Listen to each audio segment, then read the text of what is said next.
Greetings, Professor. So, in this assignment, the first part, which was I'll be showing the problem here.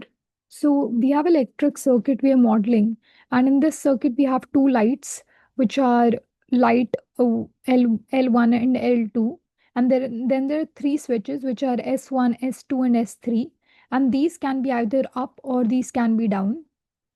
Here they are light 1, light 2, and then switches S1, S2, and S3.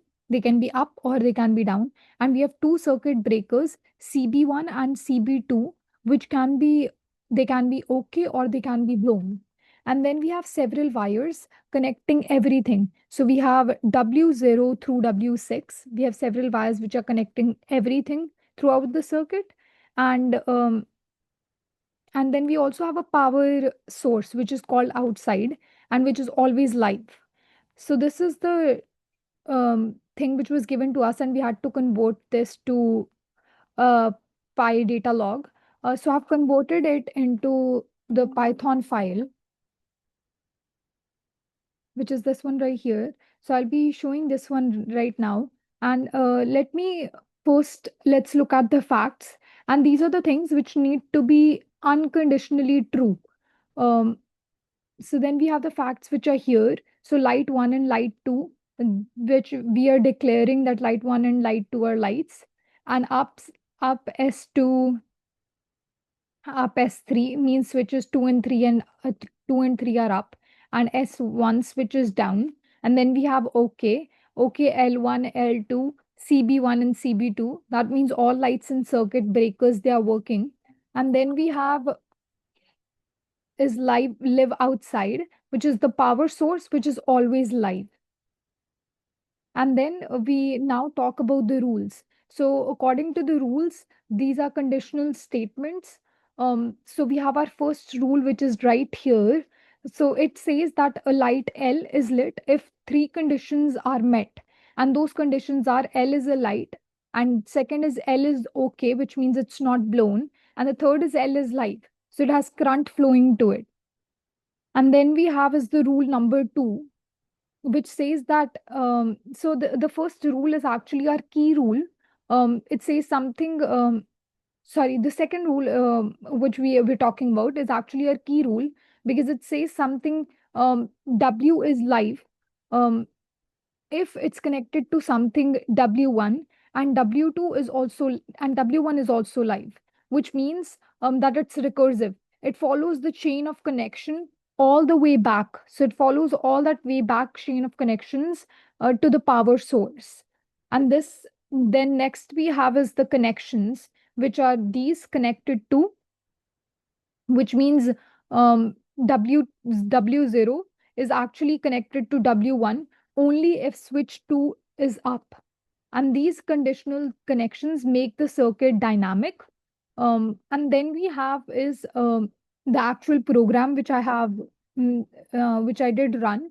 So when you run the program, there are a few queries which come up. So the query one which we have is which switches are up. So the result shows that S2 and S3 are up, which matches our facts.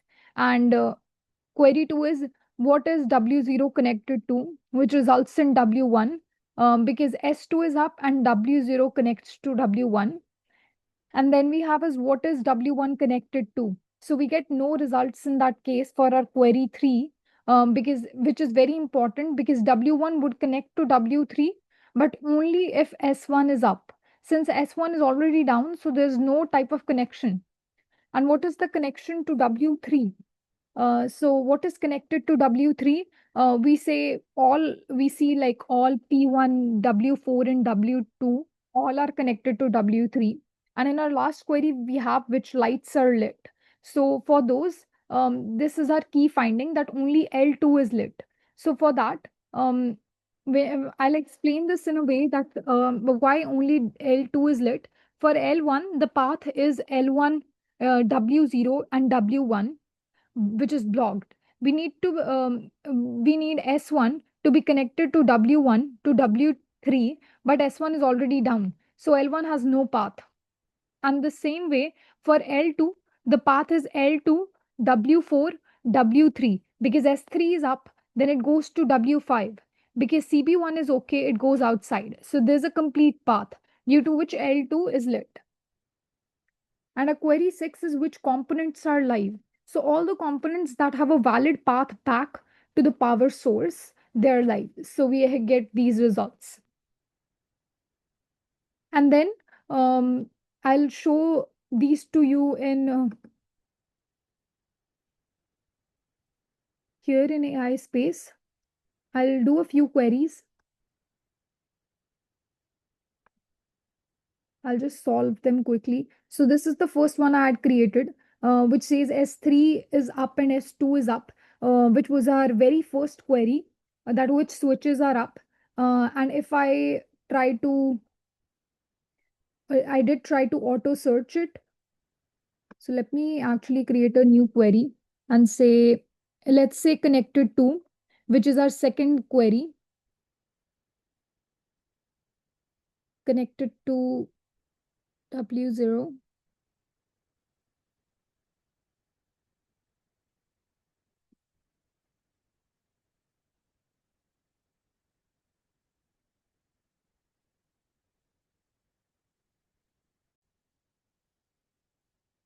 So yes, we need to check for the second query. Is it connected to?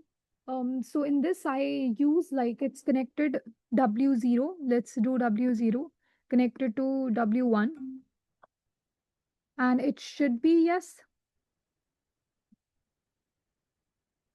And then I say auto search.